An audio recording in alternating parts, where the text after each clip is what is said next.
The effects of the current economic crisis have touched everyone. Even if you still have a good job and a paid-up mortgage, chances are your monthly 401k statement will remind you that you've lost a good chunk of your savings. Trillions of dollars have evaporated from those accounts that have become the prime source of retirement funds for a majority of American workers, affecting their psyche and their future. If you're still young enough, there's time to rebuild and recover. But if you're in your 50s or 60s or beyond, the consequences can be dire. And it's drawing attention to the shortcomings of a retirement system that's jeopardized the financial security of tens of millions of people. It was a gray, chilly morning in Midtown Manhattan, and a line of unemployed, mostly white-collar workers stretched for blocks around the Radisson Hotel. More than 1,000 middle managers, stockbrokers, consultants, secretaries, and receptionists had come here hoping to find a job. If you are just arriving, please step this way. Good morning. It was called a career fair, but there was no merriment here, only a whiff of desperation. Do you have any openings in the IT industry? Many of these people had been out of work for months and burned through their liquid assets, their future even bleaker than the present. Alan Weir, who turned 60 this month, showed us his latest 401k statement, which he hadn't had the courage to open up. I'm afraid. You're going to open it now? You want me to? Let's do it. There's good reason for his trepidation. Nearly half of his life savings have vanished in a matter of months. It went down again. How much are you down overall? About $140,000. Do you think you'll ever get it back? I would probably never see it come back. I was looking to retire probably when I hit 62. I can't do it now. I'll probably be working until I'm at least 70. I'm a Microsoft Office diva. Until she lost her job, Kathleen Coleman had spent nearly 30 years working as an executive assistant on Wall Street. She doesn't have much to show for it. Tell me about your 401k. Does this answer the question? This is what it was in 2005. 2007, you're down below 2005. Right. Another one went down almost $40,000. One was Right. 88,000, and then it went down to like 50. How old are you? 54, and I live alone. I don't have any children. I've been a career girl all my life, and it's been a great career, and I don't deserve this. I'm sorry. It's all right. Have you had any nibbles? All the nibbles I've had, I get beat out by top models who can type. And I have experience and dedication and loyalty, and I can make any boss shine. I can. If you're out there, I'll relocate anywhere for you. What, psychologically, what does this piece of paper do to you? Oh, it crushes any rest I may get when I'm 65. I'll have to work for the rest of my life. The saddest part of this story is that it's being repeated all over the country.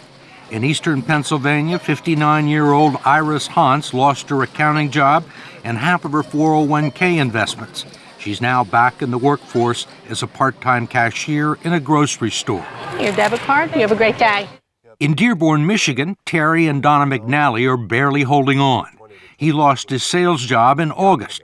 The condo they bought 15 years ago is worth less than their mortgage, and 40% of his 401k retirement savings is gone. Donna is the main provider now. Let me hear you count to 10. Can you count to 10? 1, 2, Running a daycare center out of their home. 6, 7, 8, 9, 10. Are you here for Joan? Terry considers himself fortunate to have found part-time work greeting the bereaved at a funeral home and making lattes at Starbucks, There you go. where colleagues young enough to be his grandchildren have taken him under their wing. What's the hardest part? I'm no longer sitting in a computer or driving in a car to a call. You know, suddenly I'm standing for 4 to 6 hours and greeting people or making drinks or trying to learn the process and the food business thing, which is very difficult. It's tough, but I'm proud of him. At his age, to be doing what he's doing. The 401k drop was tremendous, is tremendous at this point in time, and that's where the savings was. So that's our hurt right now. We can't live our vision of our dream of retirement. That's the worst part. Many people can't. And what was your dream? Our dream was to have a log cabin up north, Leland area, and just live a nice, quiet life. And we can't do that. You think you'll ever be able to retire? I don't No. see that day. Can no longer see that day. What kind of a retirement plan allows millions of people to lose 30 to 50% of their life savings just as they near retirement? David Ray, president of the profit-sharing 401k Council of America and a lobbyist for the 401k industry, says it's one that empowers people to make their own investment decisions. 401k is the absolute best way people can save for retirement. They absolutely are the best retirement vehicle we have. How can you say it's the best available if it has let down tens of millions of people at the time they need the money the most? That's not a 401k problem. That is our entire investment system. This is about the markets went down for everybody. Nobody was saved in the current thunderstorm. Ray says that many people still have more money in their 401ks than they've actually contributed. He says everyone had multiple investment options, including low-yield guaranteed returns, and he believes people who lost money have no one to blame but themselves. In America, it's a society based on freedom and choice and personal responsibility. We need to help them understand these responsibilities and execute them to the best they can. 401k is part of that. There are no guarantees.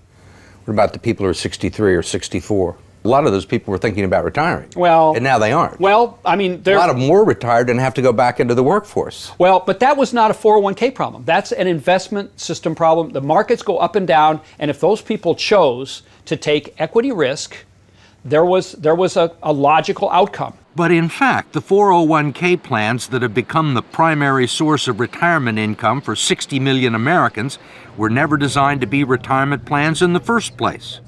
They were created in the late 1970s as a savings plan and tax shelter for ordinary Americans. The idea was that workers would make voluntary contributions and employers would match a portion of them. The taxes would be deferred until the employee reached the age of 59 and a half. It was supposed to supplement the two traditional income streams for retirees, Social Security and pensions, one leg of a three-legged stool that would support American workers into their golden years. But it didn't turn out that way. The three-legged stool, if you will, has gone to two legs, and it's wobbly, and it's wobbling, and I'm not sure that it's going to support anything.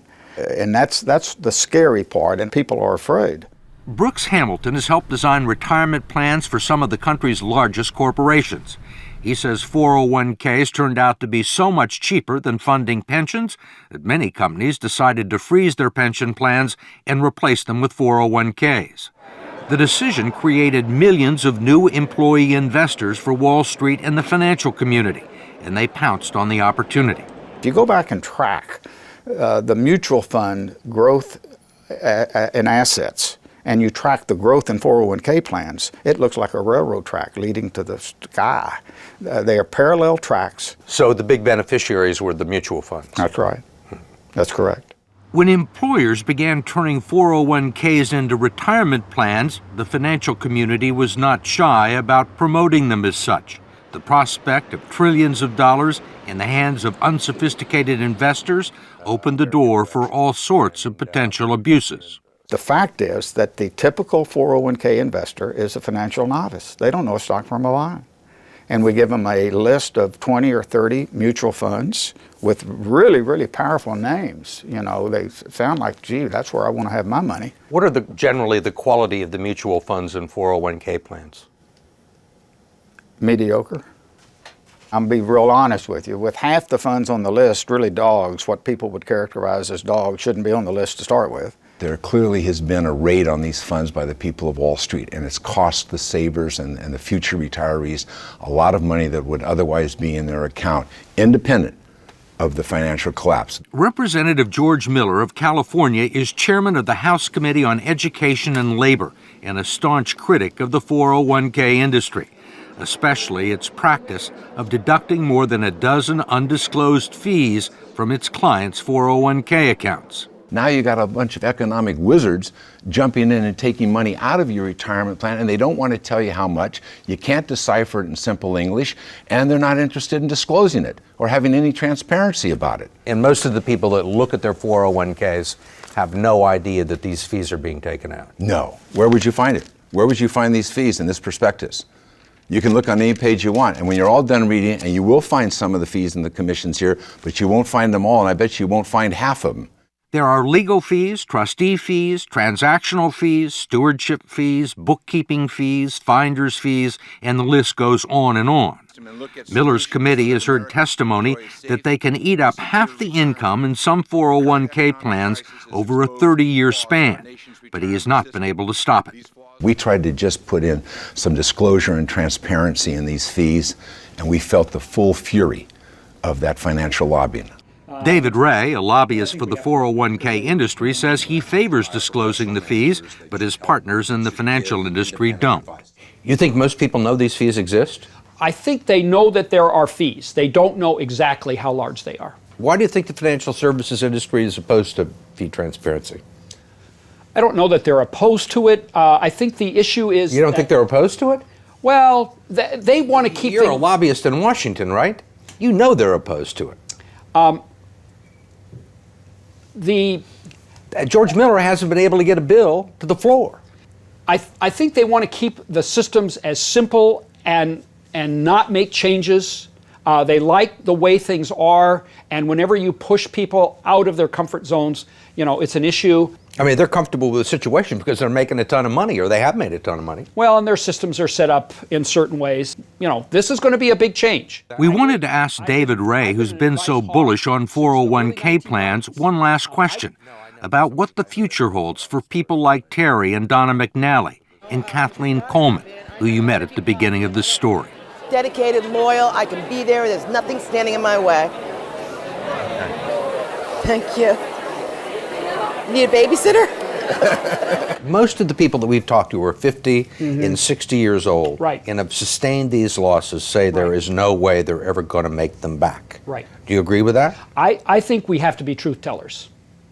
I think that when a person has hit this point, and we've had this unfortunate situation, I don't think we can misrepresent what the possibilities are. And the reality is that money's not coming back that they've lost. They can't count on it. They have to. Maybe they have long. Maybe if they work 10 more years, it'll come back by the 10. But it's important that they not have unrealistic expectations. For more information on your 401k, go to 60minutes.com.